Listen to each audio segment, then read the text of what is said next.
Se cortó, creo. Se está conectando la hermana Rosario Hernández. Carlos se hizo frozen. Buenos días, hermana Rosario Hernández. La hermana Rosario Hernández está afuera porque tiene miedo porque tembló en México.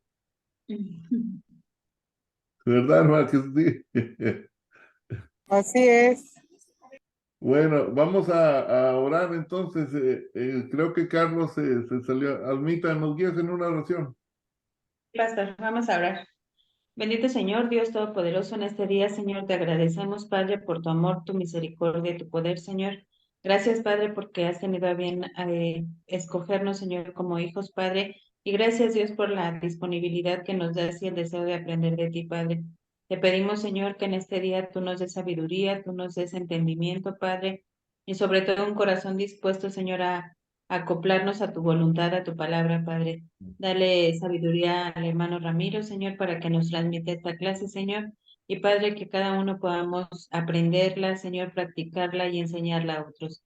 Te damos gracias, Señor, en el nombre de Cristo Jesús. Amén. Amén. Amén. Amén. Hoy es nuestra última clase, hermanos, de este Evangelio de Juan. Después de haber tenido 21 semanas, hermanos, en este libro de Juan. Para mí ha sido una bendición, hermanos, estudiar este libro, estar con ustedes, compartir las enseñanzas de nuestros libros. Y hoy es un capítulo muy, muy bonito, muy interesante y quizás hasta terminemos temprano la clase, porque no está tan largo. Así es que les agradezco mucho, hermanos, el haber estado fieles a esta clase y que haya sido de mucho beneficio e interés para ustedes y para mí. Así es que terminemos el capítulo 21, hermanos. Carlos, ¿se oye el ruido de tu teléfono? Carlos. Bien.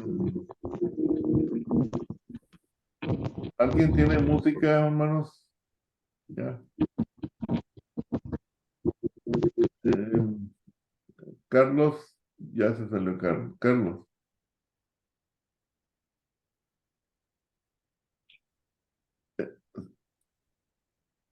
No te escucho, Carlos.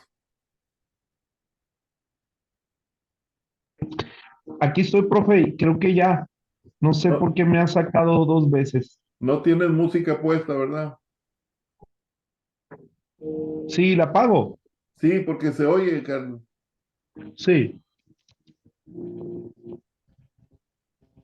apagar televisión. Gracias, Carlos. Listo, profe. De nada. Muy bien, hermanos. Eh, este último capítulo del Evangelio de Juan, hermanos, se cree que no fue escrito por el apóstol Juan, sino que fue por alguien de sus alumnos inspirados o por el Espíritu Santo y por la guía de quizás del mismo apóstol Juan o ya había muerto. Y esto, hermanos, lo que se basan en esto es que al final de este capítulo 21 vamos a ver que hay una mala interpretación de parte de los discípulos o de los demás cristianos que Jesús le dijo a Juan que él no iba a morir. Eso es lo que ellos creyeron que Jesús dijo. Cuando Pedro le dice, ¿y qué de este? Y le dice, ¿y a ti qué? Si yo quiero que él quede, ¿verdad? O que siga. Entonces creían que iba a ser eterno, que iba a vivir siempre. Entonces se cree que quizás este capítulo se escribe para dar a entender que Juan murió. Juan murió como los demás discípulos, pero el único que muere de una forma natural, no muere tan horriblemente como los otros discípulos. Así es que pensando en esto, no sabemos exactamente si fue el apóstol Juan, pero de hecho es inspiración del Espíritu Santo lo que vamos a leer. Hermana Rosario, nos lee del versículo 1 al 4, hermana, por favor. Siervo. ¿Yo? Hermana, Bueno, sí, hermana Rosario Hernández, ¿Qué tengo que hacer? del 1 al 4, Juan 20, 21, del 1 al 4, hermano. Bien. La palabra de Dios dice, después de eso Jesús se manifestó otra vez a sus discípulos junto al mar de Tiberias y se manifestó de esta manera. Estaban juntos Simón Pedro, Tomás llamado el Dídimo, Natanael, el de Caná de Galilea, los hijos de Zebedeo, y otros dos de sus discípulos. Simón Pedro le dijo, voy a pescar. Ellos le dijeron, vamos nosotros también contigo. Fueron y entraron en una barca, y aquella noche no pescaron nada. Cuando ya iba amaneciendo, se presentó Jesús en la playa, mas los discípulos no sabían que era Jesús. Gracias, hermano. Estamos situados geográficamente en el mar de Galilea, hermanos, pero en la parte más o menos central del mar de Galilea, como a la mitad, está Tiberias, un pueblo pequeño que se mandó a hacer en honor, Herodes en honor del César romano Tiberias. Y de ahí, hermanos, está cerca de Capernaum, está Magdala, son áreas que el hermano Juan y yo anduvimos ahora que estuvimos allá en Israel.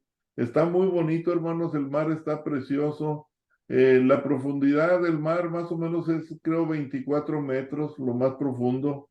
Pero está muy bonito ese mar de Galilea. Es un ambiente muy precioso, muy bonito.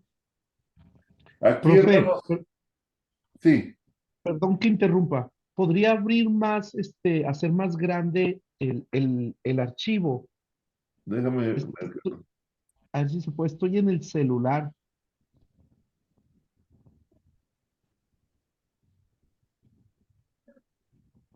Gracias. O un poco más, déjame ver si puedo. ¿Lo ven ahí, hermanos, mejor o no? Sí, ok, sí, Carlos. Eh, entonces, hermanos, estamos aquí en una situación en que los discípulos están esperando dirección del Señor Jesucristo porque nada más se les había aparecido 2 veces. La primera vez cuando no estaba Tomás y la segunda cuando ya estaba Tomás y esta sería la tercera vez, pero ellos no lo habían visto. Jesús estuvo 40 días después de resucitar en el área de Jerusalén, pero no lo habían visto. Entonces dice que los discípulos estaban unidos juntos y yo creo que Pedro, hermano, se desesperó. Entonces dice que Pedro les dice a sus compañeros, voy a pescar. Entonces dice que inmediatamente los demás discípulos dijeron, vamos contigo. Entonces dice que fueron y entraron en una barca de las que tenía Zebedeo, que era el dueño de las barcas, y dice que se fueron a pescar toda la noche, hermanos. ¿Por qué creen ustedes que era bueno pescar de noche, hermanos? Porque dice que en Galilea, hermanos, en la noche era aumentar la probabilidad de tener una muy buena pesca para que en la mañana al amanecer la gente que venía a comprar el pescado lo agarrara fresco el pescado. Entonces, esa fue la intención. Algunas relacionan, hermanos, que ellos fueron a pescar en la oscuridad, en las tinieblas y no pescaron nada. Mas, sin embargo, cuando Jesús viene en el día, en la luz, hay una pesca abundante. Eso lo relacionan mucho ellos. Así es que dice aquí, hermanos, que no pescaron nada y ¿era la primera vez que ellos pescaban, hermanos, o eran pescadores profesionales? Eran Eran pescadores pescadores. profesionales. Eran profesionales, hermana Anabel. Eran profesionales. Ellos sabían en qué lugar y dónde podían encontrar los bancos de peces y sin embargo, hermanos, no encontraron nada. ¿Se imaginan ustedes, hermanos, todo el trabajo de aventar las redes, volverlas a aventar, jalarlas y nada, y nada, y nada? Y luego la desesperación y luego el hambre. Entonces dice que cuando ellos vieron que no pescaron nada, entonces sí, hermana Rosario Palacios. Ahora sí, hermana, me lee del 5 al 11, por favor. Está aquí en su pantalla. Claro. Y les dijo, hijitos, ¿tenéis algo de comer? Y le respondieron, no. Él les dijo, echad la red a la derecha de la barca y hallaréis. Entonces la echaron y ya no la podían sacar por la gran cantidad de peces. Entonces aquel discípulo a quien Jesús amaba dijo a Pedro, es el Señor. Simón Pedro, cuando oyó que era el Señor, se ciñó la ropa porque se había despojado de ella y se echó al mar. Y los otros discípulos vinieron con la barca arrastrando la red de peces, pues no estaban de tierra,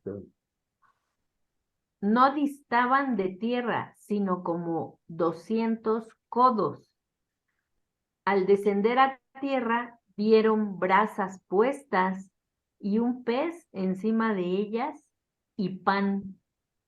Y Jesús les dijo, traed de los peces que acabáis de pescar. Subió Simón Pedro y sacó la red a tierra, llena de grandes peces, 153, y aun siendo tantos, la red no se rompió. Y les dijo Jesús, venid, comed. Y ninguno de los discípulos se atrevía a preguntarle, ¿tú quién eres? Sabiendo que era el Señor. Hasta ahí. Vino, perdón. Sí, hasta el 11 nada más. Sí. Ok, me pasé. No, se emocionó, hermano. Hermanos, muchos de los que estudian estos pasajes bíblicos se detienen un poquito en el versículo 1 donde dice, se manifestó. No vamos nosotros a meternos ahí a divariar mucho con algo que no sabemos, Carlos. ¿Cómo llegó Jesús ahí? ¿Se apareció? ¿De dónde sacó el pescado, el pan, la lumbre? ¿Cómo la prendió? No sabemos. No nos vamos a poner a estudiar eso porque la Biblia no dice nada de eso. Simplemente creemos que Jesús era Dios y tenía el poder de hacer lumbre, un pescado e incluso hasta pan. Puede ser que él vino de otra aldea o de otra casa y trajo un pescado que tenían y pudo que traía pan en su mochila o simplemente nomás hizo un milagro y ya. Entonces no nos vamos a detener en eso, hermanos. Pero, ¿cuál era el propósito de Jesús? Si se fijan, cada vez que Jesús se manifestaba, hermanos, no estaba sentado, siempre estaba de pie. ¿Qué significa eso?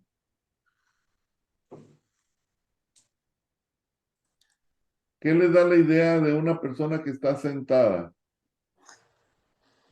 Pues yo creo que si estaba de pie, pienso yo que si estaba de pie era para que se dieran cuenta que él podía, para que lo vieran, ¿no? Y pudieran, tener, eh, pudieran ver lo que él podía hacer, ¿no? Sí. Porque al estar sentado, pues era no hacer nada, ¿no? Hay una parte de psicología, hermana Anabel, que es Sí, el lenguaje corporal. el lenguaje corporal habla Hay mucho. técnicas que uno puede leer en los movimientos de la persona que está hablando, voltea los ojos, todo, para ver si está diciendo la verdad o no. Bueno, muchas cosas. Si está De hecho, incómodo, inquieto, etcétera. Jesús por siempre, eso, sí, perdón, por eso de hecho yo decía que una persona que está de pie está mostrando y que está de pie está mostrando precisamente, digamos, el poder. En este caso no puedo hablar así de Jesús, ¿no? Pero, o de nuestro Padre, sino está mostrando la seguridad y la credibilidad que cada uno de los que están alrededor pudieran tener en él. La mayoría pinta a Jesús, hermanos, sentado, asando el pescado y con la lumbrita ahí bien rica y todo eso. Pero el hecho de que Jesús estaba de pie, hermano, estaba manifestando todo esto, ¿sí? Que él estaba ansioso de ver a sus discípulos, de que lo vieran, de hablar con ellos, porque ¿quién es el que vino a los discípulos? Fue Jesús. Todas las veces Jesús fue el que tomó la iniciativa hacia sus discípulos. Él fue el que escogió a sus discípulos. Entonces, hermanos, Jesús, en la confianza que él tenía, les dice, hijitos, un término muy paternal, y les dice, ¿tenéis algo de comer? La pregunta, dice uno, ¿por qué les pregunta eso si él ya tenía un pescado y la lumbre y hasta pan? Pero era para que reconocieran ellos que toda la noche habían pescado, Carlos, y no habían obtenido ni un solo pez. Entonces le respondieron no, y la dirección es echar la red a la derecha de la barca y hallaréis. Pero, a ver, pastor, yo aquí tengo una duda. Se supone que hubo alguien que dudó, ¿no? Alguien dudó para poder echarla porque le dijeron, si no hemos pescado nada, ¿cómo podemos creer que donde yo la eche, es verdad lo que tú me digas, ¿no? Pues imagínense, hermana Anabel, toda la noche y no pescar nada, y que venga alguien y les diga, avienten la red una vez más, o sea, una vez más, ya la aventamos 20 veces y no pescamos nada. Entonces, sí es normal una reacción de parte de los discípulos, porque por eso les dije, eran profesionales. Entonces, ¿cómo alguien viene a decir, aviéntenla una vez y van a hallar pescado? Van a decir, oye, estaban a 100 metros de la orilla, hermanos. A 200 codos son 100 metros, ya venían sin nada. Y ahora Jesús les dice eso, pues sí, como que yo pienso que sí hubo quienes dudaron y pensaron, no, otra vez, ¿para qué? Pero miren, dice que entonces la echaron, ¿y qué pasa? Y ya no la podían sacar. Ya no aguantaban el peso. Una gran cantidad de peces y, Carlos, tú que estás por allá, peces grandes. Y de hecho da el número, el apóstol Juan, el número de los peces. Ahorita lo vamos a ver. Entonces dice que el discípulo a quien Jesús amaba dijo a Pedro, es el Señor. Y el hermano Enrique dice que cuando oyó esto, se ciñó la ropa y se aventó al agua. No, hermano Pedro. Hay muchos Pedros, hermanos, en las iglesias que son bien aventados, que son bien arrojados, que no piensan y se avientan. Pedro era uno de ellos, hermano. Tenía ciertas cualidades buenas y ciertas malas. Dice que se echó al mar y los otros discípulos dice que vinieron con la barca arrastrando la red porque estaba tan llena que no la podían sacar. Y estaban como a 200, 100 metros de la orilla. Así es que Pedro sí se aventó su buena nadada. Dice que cuando ya llegaron cerca, hermanos, pudieron distinguir lo que había. Era un hombre, brasas puestas, un pez encima y había pan. Carlos, otra vez como que es algo inesperado de que no lo conocieron, ¿verdad? ¿Qué piensan ustedes, hermano? Profe, yo pienso que como compartían el pan por 3 años, 3 años y medio, entonces el Señor les estaba llevando a esa memoria espiritual, apelando a sus, ¿qué se puede decir? A sus recuerdos que compartían el pan, pero que ahora Él estaba resucitado y que era el mismo que antes habían visto de una forma y ahora lo tenían de otra forma. ¿Qué más piensan, hermano? ¿Era porque había neblina? ¿Porque estaba amaneciendo todo semioscuro?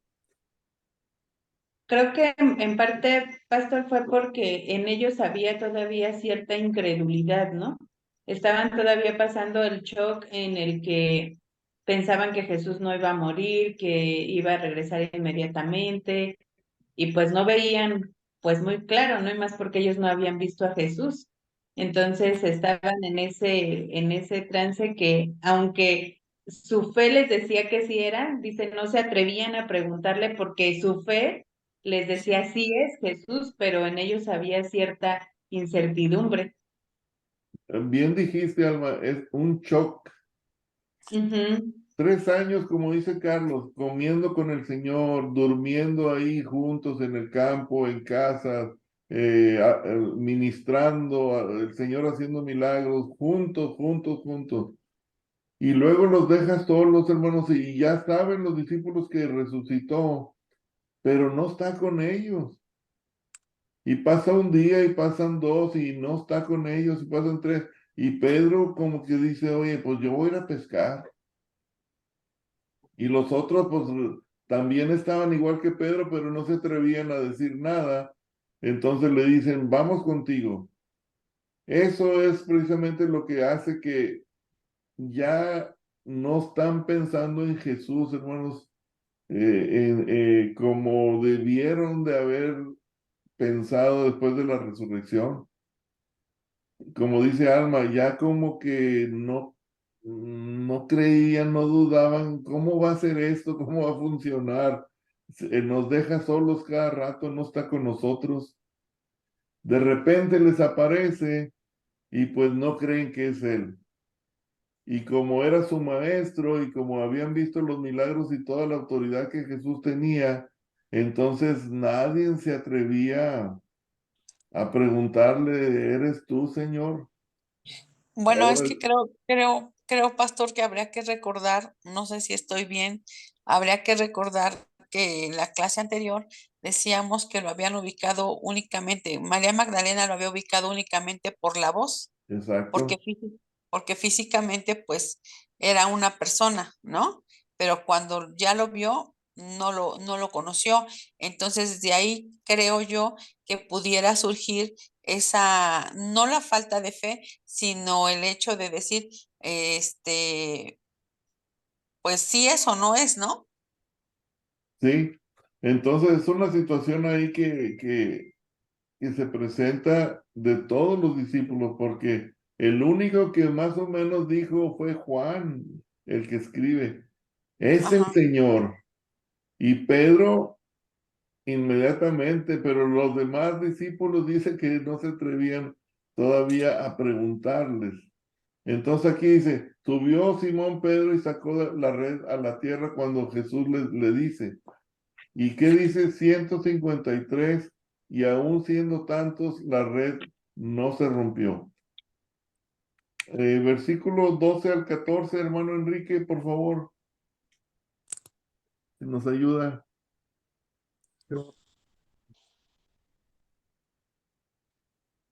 Les dijo Jesús, venid, comed. Y ninguno de los discípulos se atrevía a preguntarle, ¿tú quién eres? Sabiendo que era el Señor. Vino pues Jesús y tomó el pan y les dio, y asimismo del pescado.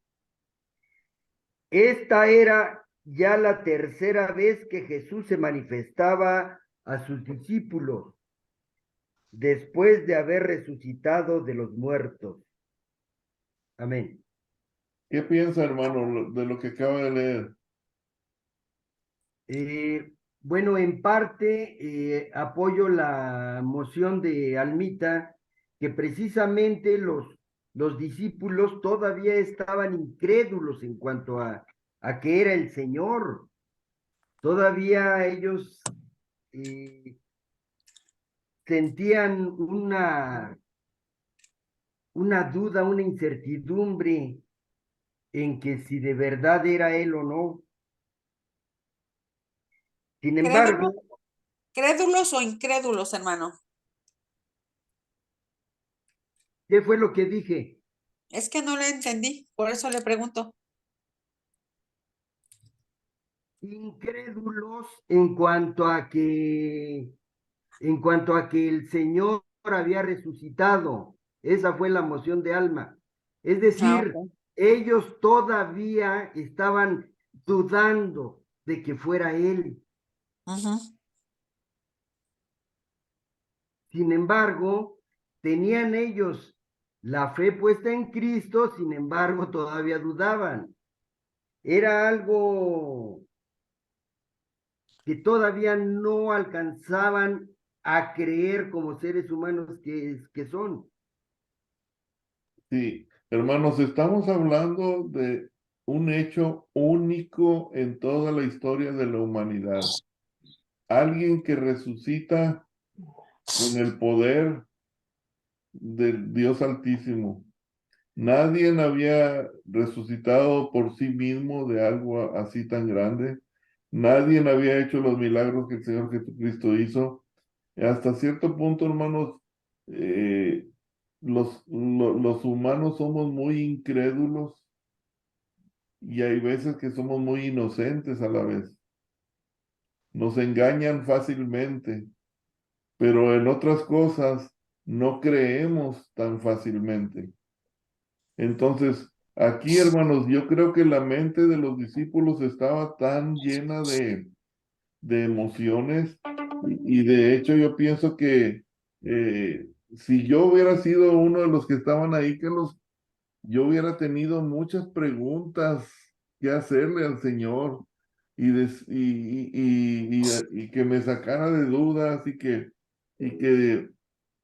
me respondiera pues todo lo que el hermano Enrique dice, ya dinos de una vez, o sea, ya sácame de esta duda porque pues creo y no creo y qué vas a hacer, qué sigue, qué vamos a hacer, te vas a quedar, te vas a ir, todo eso, ¿verdad? Entonces es entendible, hermanos, es entendible lo que está pasando. Ahora, versículo del 15 al 17, hermana Alma, ¿nos ayuda? Sí, dice, cuando hubieron comido, Jesús dijo a Simón Pedro, Simón, hijo de Jonás, ¿me amas más que estos? Le respondió, sí, Señor, tú sabes que te amo. Él le dijo, apacienta mis corderos. Volvió a decirle la segunda vez, Simón, hijo de Jonás, ¿me amas? Pedro le respondió, sí, Señor, tú sabes que te amo. Le dijo, pastorea mis ovejas. Le dijo la tercera vez, Simón, hijo de Jonás, ¿me amas? Pedro se entristeció de que le dijese la tercera vez, ¿me amas? Y le respondió, Señor, tú lo sabes todo, tú sabes que te amo. Jesús le dijo, apacienta mis ovejas. Gracias, hermano. En esta parte, hermanos, es la parte más hermosa de este capítulo, en cierta forma, porque esta quiero que la apliquen a sus vidas, a ustedes mismos. Cuando Jesús le pregunta a Pedro, ¿me amas? Esa pregunta debe ser a cada uno de nosotros. Jesús preguntándole a Alma, Alma, ¿me amas? Enrique, ¿me amas? Rosario, ¿me amas? Carlos, ¿me amas, hermana Anabel? ¿Me amas, hermana Rosario Hernández? ¿Me amas? La respuesta de Pedro, hermanos, fue una respuesta con amor agapao. Era la pregunta de Jesús, ¿me amas con un amor agapao? O sea, ¿estás dispuesto a sacrificar todo por mí? Y Pedro le respuesta con un afecto. Sí, Señor, sabes que yo tengo afecto por ti, con un amor fileo. Jesús pregunta en agapao y Pedro responde fileo. Jesús le dice, ¿me amas hasta sacrificar todo por mí? Y Pedro le dice, pues sí tengo afecto. Aquí el hermano que escribe dice, si una mujer le pregunta a un hombre, ¿me amas? Y el hombre le dice, pues te tengo afecto. Nos dice que es la última vez que va a ver a la mujer. Sí, la mujer está esperando que le digas, te amo con todo mi corazón, ¿verdad? Entonces, la pregunta de Jesús es, agapao, ¿me amas? Amor dispuesto a sacrificar todo. Pedro le responde con fileo, te tengo afecto, Señor. Y miren la diferencia que va a haber en lo que Jesús le contesta a Pedro. Lo primero que le dice, Simón Pedro, Simón, hijo de Jonás, ¿me amas más que estos? Entonces Pedro le dice, sí, Señor, tú sabes que te amo, en la palabra de afecto fileo. Aquí miren lo que le dice Jesús, apacienta Mis ovejas, mis corderos. mis corderos. ¿Qué piensan que significa apacentar mis corderos, hermano? ¿Qué le estaba diciendo Jesús a Pedro en el futuro que él iba a ser líder de la iglesia, pastor de una iglesia, ministro? Apacienta mis corderos. ¿Qué trabajo le estaba dando aquí? Pacienta viene de paciencia, ¿no? ¿Ok? ¿Qué más, hermano? Entonces, al apacentarlos, les está pidiendo que tengan un poco de tolerancia, un poco de tranquilidad, esperar los tiempos en los que Él, en los tiempos de Dios, ¿no? ¿Ok? Apacentar, imagínense un pastorcito cuidando sus borreguitos. ¿Qué es apacentarlos? Darles alimento y agua. Darles alimento y agua. ¿Qué es eso? Es cuidado, ¿verdad? Protección. Muy bien. Sí, apacienta mis corderos. Carlos, no está diciendo contrólame a los corderos, porque control es lo que muchos pastores hacen hoy en día.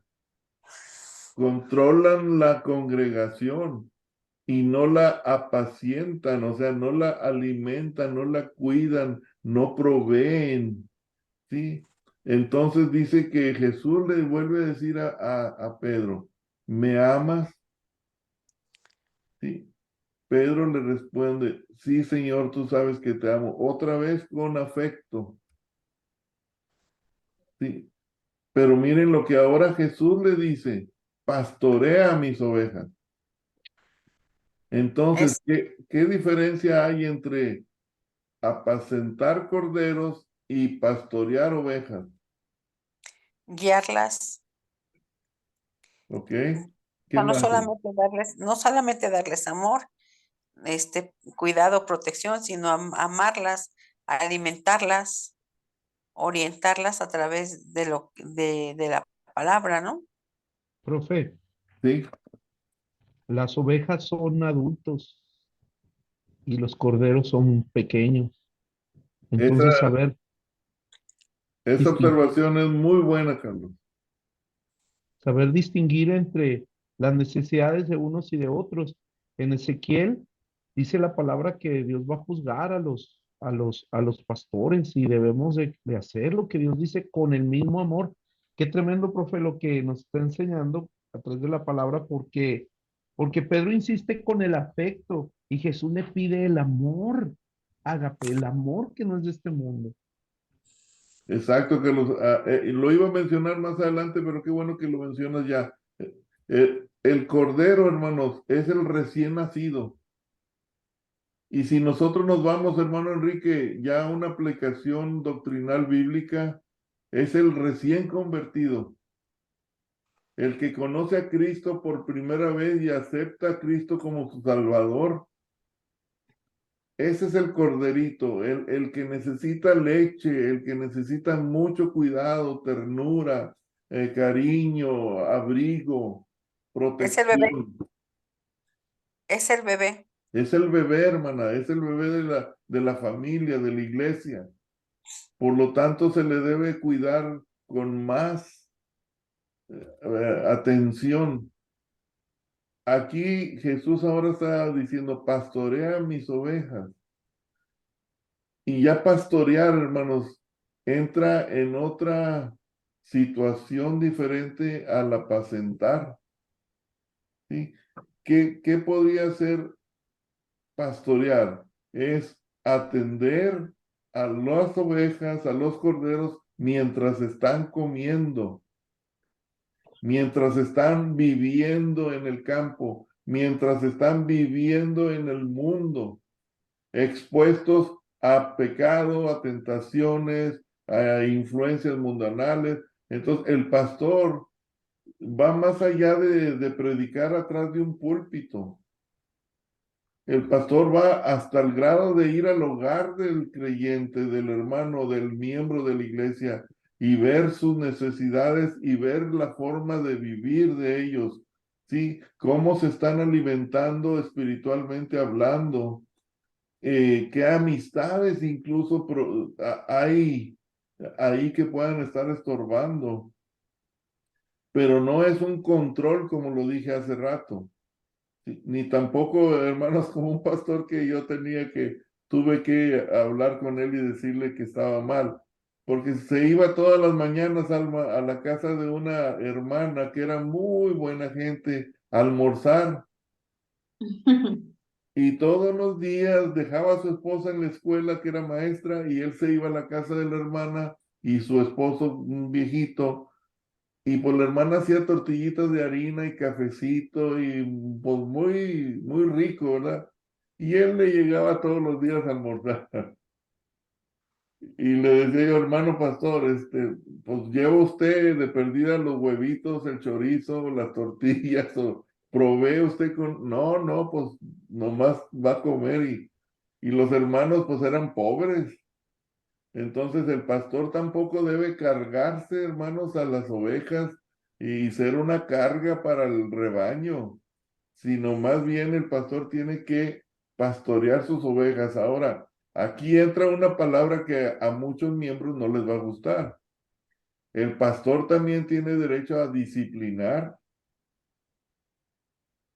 ¿Por qué? Porque, Carlos, tú dijiste, en la Biblia dice que Dios le va a decir al pastor, eras el cuidador de sus almas, tú eras responsable de ellos, entonces tiene autoridad el pastor para disciplinar. Oye, si yo voy a ser responsable por tu vida espiritual, entonces tengo que llamarte la atención de vez en cuando.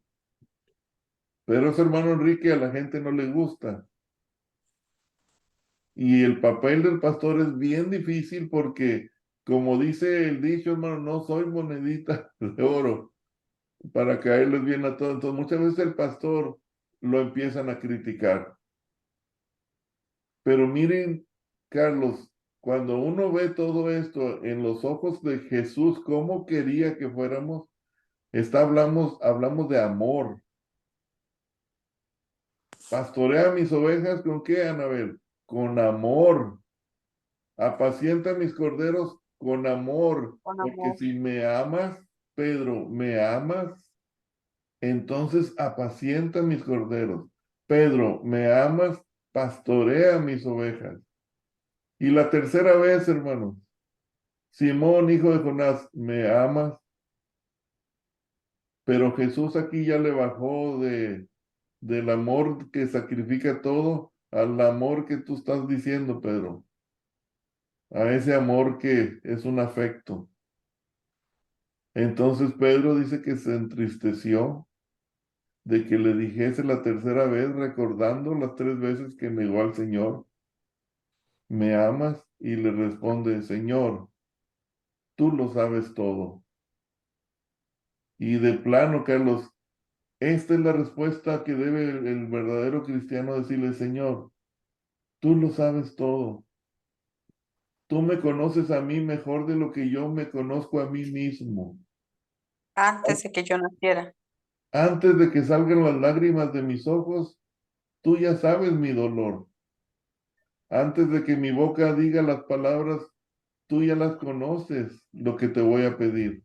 Entonces dice Pedro, tú sabes que te amo. Entonces Jesús le dice, apacienta mis ovejas. Y aquí ya está usando las terminaciones diferentes, Carlos. No es pastorea, es apacienta, y no son mis corderos, ahora son mis ovejas. Está refiriéndose a la iglesia, hermano, donde va a haber recién nacidos y ovejas maduras. Ujú. No es un grupo homogéneo, no, es de todo tipo. En la iglesia va a haber de todo tipo. altos, chaparros, bonitos, gordos, no se crean, pero en la iglesia va a haber de toda forma de ser, de carácter. Entonces, hermanos, si Jesús viniera hoy y le dijera a usted, ¿me ama? ¿Qué sería nuestra respuesta? Que lo amo. Hermanos, cuando usted le ha dicho a su esposa o a su pareja o a alguien en la vida, te amo, ¿no se siente bonito, hermanos? Sí. Se siente también bien bonito que a uno le digan te amo Mm. y tener esa certeza, ¿verdad?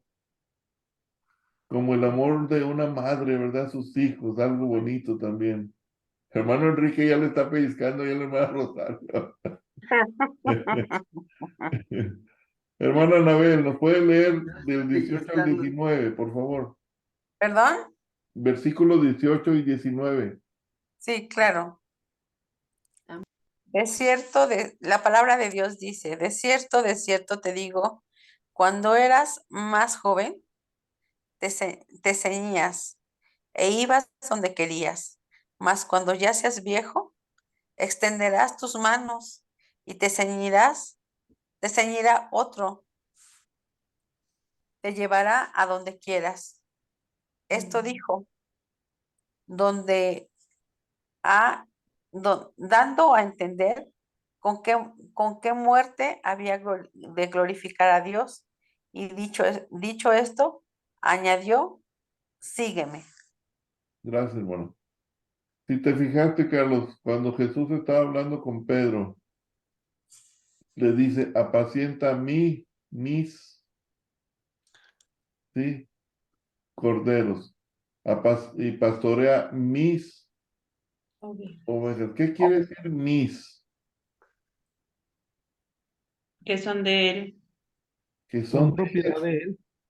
que somos propiedad de Cristo. Él es el dueño del rebaño, no los pastores. Los pastores son simplemente servidores, siervos del Señor Jesucristo. Y hermano Enrique, yo he tenido conversaciones con muchos hermanos que se han hecho pastores y algunos vienen muy influenciados por el catolicismo, donde el sacerdote es el mandamás, es el autoritario, me sirven todo. De hecho, si voy a hacer algo en un funeral, me tienen que pagar y me tienen que poner en la mesa en mero enfrente y me tienen que dar el plato más grande y la mejor comida. Así Muchos es. pastores vienen acostumbrados de esa manera que llegan a la iglesia creyendo que nosotros los miembros somos servidores del pastor. Somos servidores de Cristo, no del pastor. Él tiene autoridad para disciplinarnos, sí, correctamente, sí. Pero la iglesia es de Cristo, no del pastor. Sí, pero el pastor está para servir, no para servirse de los otros. Exacto, hermano. Ha cambiado mucho eso en muchas iglesias, hermano. Y es porque la membresía lo permite. Porque no hay varones valientes a veces que le digan al pastor, necesito hablar contigo a solas, acá con otro diácono, y mira hermano, vemos que te está saliendo por otro lado. No somos esclavos tuyos, no nos vas a controlar nuestras vidas tampoco. Pero también, hermanos, cuando uno dice eso, tiene uno que también echarle la mano también al pastor cuando el pastor necesita que lo ayudemos. Sobre todo cuando él trae ideas nuevas que dice, vamos a ir a abrir una misión o vamos a ir a visitar. Vamos, ¿sí? O sea, porque no vaya a sonar con que váyanse todos contra el pastor. No, no. Los pastores también necesitan ayuda, ¿verdad? Pero hay una ética que hay que seguir. Aquí siempre vamos a pensar que el dueño del rebaño es el Señor Jesucristo. Entonces, ahora Jesús le está diciendo a Pedro, ¿sabes qué? Te voy a decir, ahorita que tienes vigor, que tienes liderazgo, que eres bien arrojado, que nadaste 100 metros para venir a verme, pues ¿sabes qué? Va a llegar el momento en que quizás hasta ciego vas a quedar y te van a llevar a donde ellos quieran y tú vas a ir a donde no quieres y extenderás tus manos y otro te va a tener que ceñir y te llevará a donde no quieras. Y hermano Enrique, eso es una verdad en la ancianidad. Sí, Ahora que murió su papá, ustedes seguro dice, lo llevaban a donde a lo mejor él ni quería. sí, es efectivamente. Eso, Ya lo ayudaban a bañarse, lo ayudaban a vestir, a ir al baño. sí, a y todos. todo, lo ayudaban a comer inclusive, ¿no? Entonces Ya, ya, aquí, sí, hermano. ya tenía 95 años y lamentablemente un evento cerebrovascular que lo dejó imposibilitado de medio cuerpo. Oh, Entonces ya estaba él muy cansado. Todavía se defendía y todavía decía, fíjese que ese evento lo tuvo a los 85 años y oh, quedó semiparalizado del lado izquierdo del cuerpo, pero todavía decía, me voy a levantar, dice, ya no voy a poder atender mi tienda, pero voy a comprar un taxi, dice, aunque sea automático para manejar nada más con el pie derecho, todavía tenía ánimo y fuerza. es bonito eso, hermano. Ajá, Es y bonito. así falleció él con ánimo, con fuerza, con vigor. Ya le ayudaban porque pues, no podía hacerlo, pero él todavía peleaba por su vida a los 95 años. ¿Se fijan ustedes, hermanos, qué importante es el llamado al pastorado? No nada más es pues no tengo otra carrera que hacer o que escoger, pues me voy a meter al seminario. La primera pregunta es, ¿me amas? Porque si de veras amamos a Cristo, debemos sentir ese fuego y esa pasión por las almas perdidas. ¿Sí? Sí, sí. Yo, yo encontré algunos estudiantes del seminario que decían, yo me voy a hacer pastor para hacer lana, para hacer dinero. Así de sencillo. Es que las borregas dan mucha lana, hermanos, pero están equivocados de lana, lana. Sí, hermano. Entonces, miren aquí, hermanos, la última palabra del Señor a Pedro es, sígueme. ¿Quién no ha leído? Carlos, ¿o quién no ha leído? Sí, del 20 al 23, Carlos, por favor. Claro. Volviéndose Pedro, vio que le seguía el discípulo a quien amaba Jesús, él mismo que en la cena se había recostado al lado de él y le había dicho, Señor, ¿quién es el que te ha de entregar? Cuando Pedro le vio, dijo a Jesús, Señor, ¿y qué de este? Jesús le dijo, si quiero que él quede hasta que yo venga, que a ti, sígueme tú. Este dicho se extendió entonces entre los hermanos que aquel discípulo no morirá, no moriría, pero Jesús no le dijo que no moriría, sino que si quiero que él quede hasta que yo venga, queda tú. Gracias. Después que le dice Jesús a Pedro, sígueme, Pedro voltea y ve a Juan que viene atrás de ellos y le pregunta, Señor, ¿y qué de este? A mí ya me dijiste que me voy a hacer viejo, que me van a llevar a donde no quiera y que mi forma de morir va a ser para glorificar tu nombre. ¿Y cómo va a morir este? O sea, ¿y qué de este? Algunos que estudian la Biblia dicen que Pedro lo dice de una manera como enojado. Yo pienso, hermanos, que Pedro y Juan se llevaban muy bien, hermanos. Son los que corrieron al sepulcro para ver lo que había pasado. 3 años juntos, eran parientes. Yo creo que Pedro no lo hizo con una intención mala, sino más bien es Yo ya sé qué me va a pasar a mí y qué le va a pasar a él. Pero Jesús le dice, ¿sabes qué? Esa información no te concierne. Si yo quiero que él quede hasta que yo venga, ahora, hasta que yo venga, ¿te vas a ir otra vez? ¿Te estás refiriendo a la segunda venida? Ahí es donde hubo una confusión, hermano Enrique. Por eso creen que se escribió también este capítulo 21 por algún alumno de Juan para decir, no, sí se murió. O sea, ya ahorita que estoy escribiendo esto, pues está muerto. Dice aquí, Jesús no se estaba refiriendo a que no moriría. Iba a morir porque todos tenemos que morir. Entonces aquí, hermanos, eh, si quiero que Él quede hasta que yo venga aquí a ti, algunos lo interpretan como que Juan iba a ser el único discípulo que no iba a morir de una forma violenta, sino una muerte tranquila, natural. Y se cree que así fue la forma de morir del apóstol Juan. Y también, hermanos, esto tiene referencia a la destrucción de Jerusalén. ¿Se acuerdan que fue 70 años después? Sí. Ya todos los discípulos habían muerto para cuando esto sucede de la destrucción del templo. Entonces es posible que se refería hasta que venga esta destrucción. Eh, Dice que está posiblemente hablando proféticamente de que hasta que se establezca completamente el reino de Dios, la iglesia establecida, anunciando el reino de Dios. Entonces, esas son interpretaciones que podemos dar.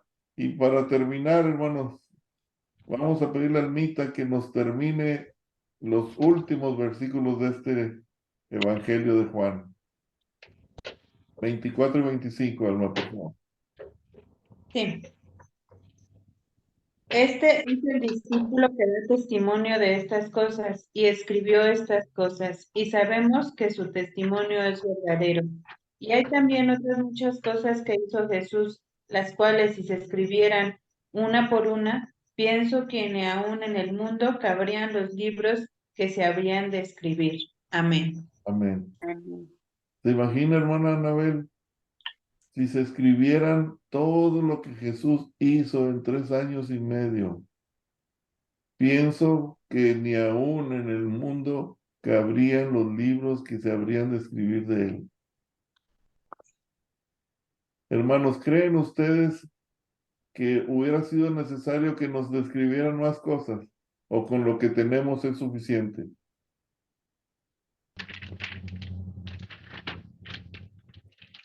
Es suficiente con lo que tenemos, hermanos.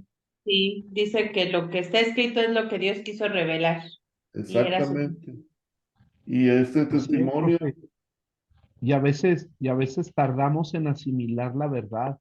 Va creciendo nuestra capacidad de asimilar la verdad a consecuencia de irnos despojando del pecado. No lo entendemos todo.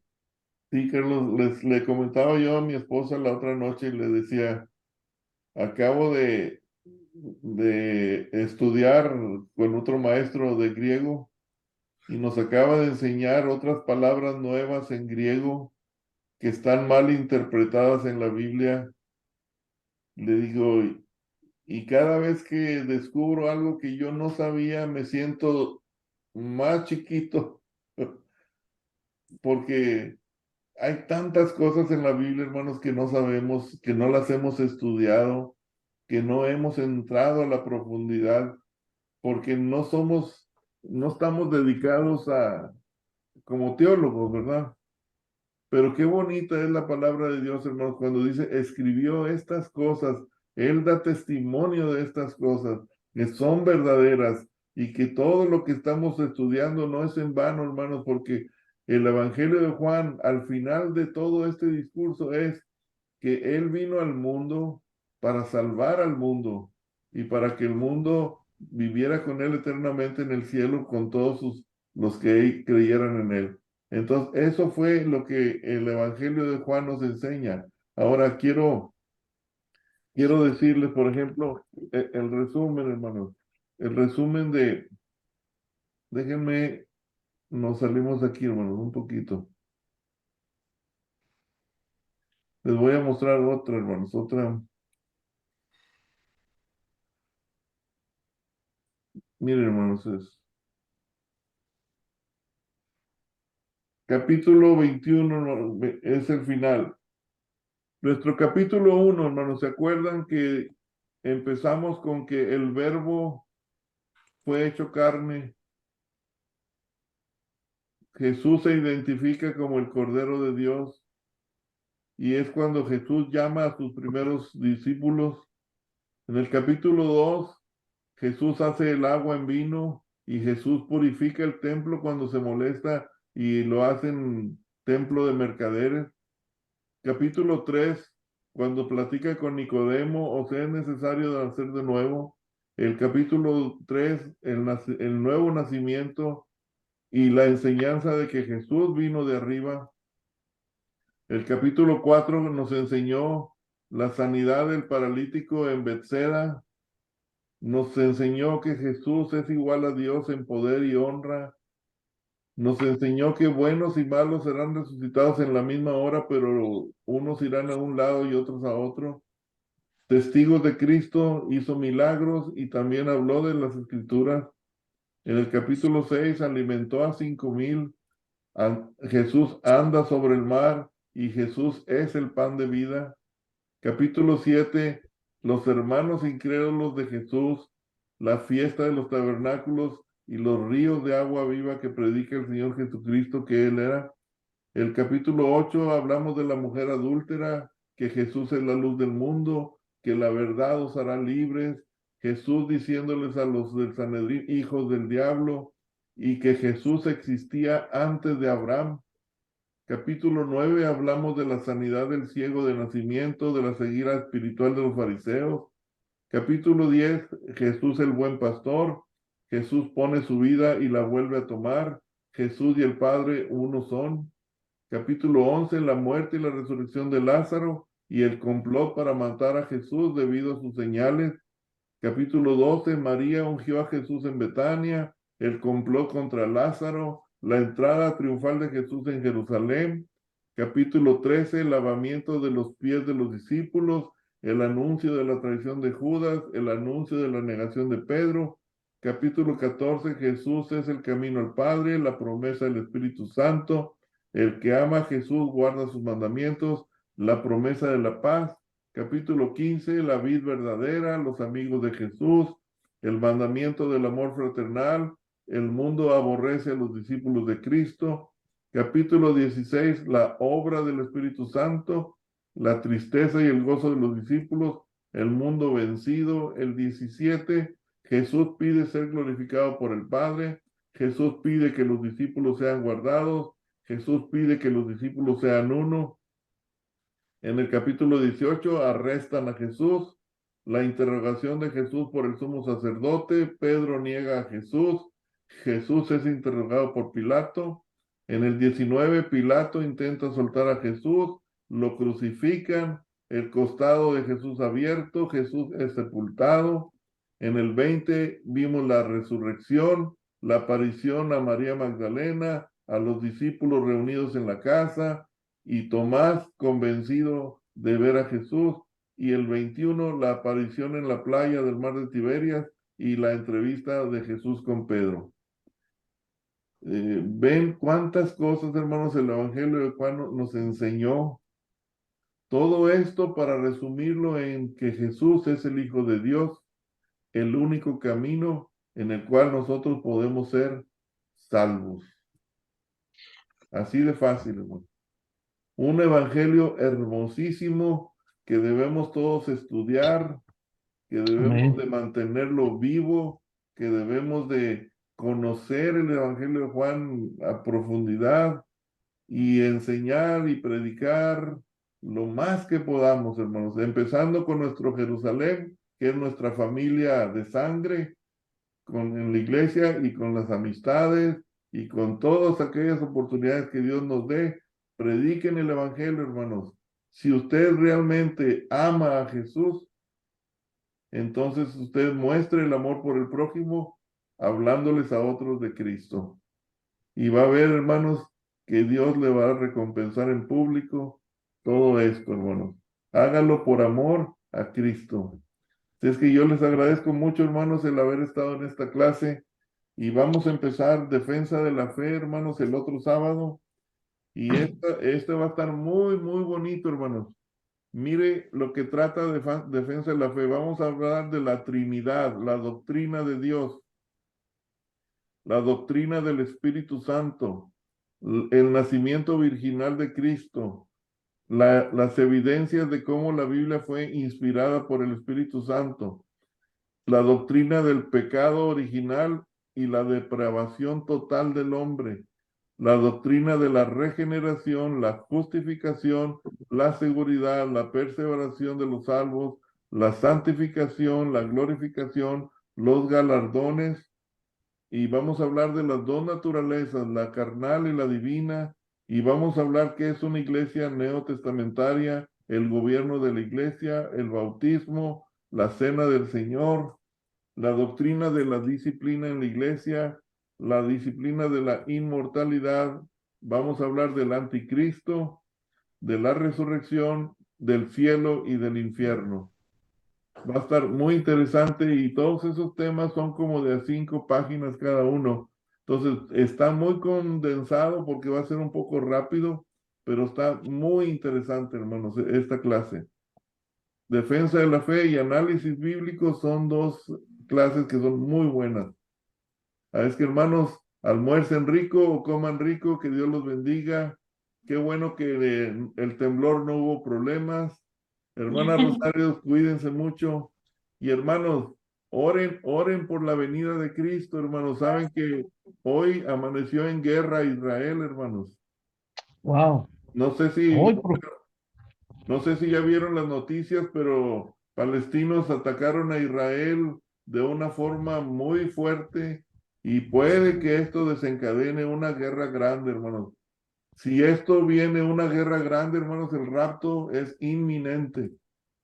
wow. Dice que como en los días de Noé, y ya estamos en los días de Noé. Entonces, hermanos, que el Señor nos encuentre trabajando y sobre todo agradecidos y amando a Cristo cada momento de nuestra vida. Entonces, hermanos, nos vemos. Gracias. Pastor, un pequeño favor antes de Sí, hermano. terminar. Me permito pedirle a a los hermanos presentes, Sí, hermano. que me hagan el favor de estar orando por una servidora, ya que mi estado de salud no es bueno. Mi hígado está trabajando a marchas forzadas. Oh, Este, es muy complicado porque padezco una enfermedad de cirrosis hepática y esto genera que obviamente esté teniendo problemas de no retención de alimentos y de diarreas constantes al grado de utilizar pañal sí, hermano. para poder hacer una actividad, una vida normal. Sí, hermana, claro que sí. Vamos a orar, Carlos, nos guías en esta oración por la hermana Anabel. Anabel se llama, profe. Sí, hermano. Sí, Sí, Anabel, claro. ayuda. Sí, Padre, gracias por esta mañana. Tú sabes la necesidad de nuestra hermana Anabel. Tú sabes lo que ella ha sufrido, pero sabemos que hay promesa en tu palabra, que estarías con nosotros todos los días hasta el fin del mundo. Padre, encomendamos a Anabel, tu hija, para que la sanes.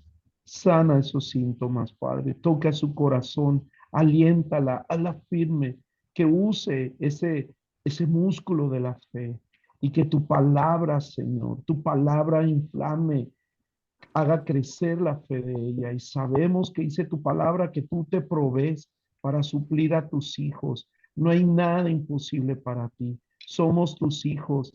Te tenemos a ti. Señor, hoy no te pedimos un milagro, hoy te pedimos que la abraces, y que la sanes, como tú prolongas la vida y haces que se extienda la vida, Señor, en aquellos corazones que te temen y te buscan.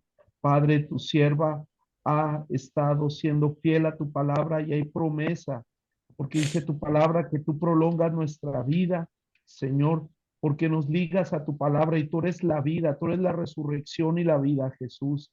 El que vive y cree en ti no morirá eternamente. Señor, sabemos que este es el caso donde ella está clamando por sanidad y medicina y te pedimos que la consueles, que le ayudes, que la abraces, que cuides de ella.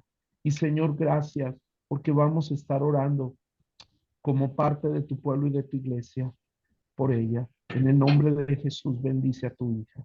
Amén. Amén. Amén. Amén. Gracias, hermana. Gracias por decirnos. Estaremos orando, hermana Anabel. Gracias, muy amable. Cuídense, hermanos. Cuídense. Nos vemos el sábado, primero Dios, hermanos. Sí, que Bye, tengan hermano. buen día a todos. Gracias, Gracias. hermano.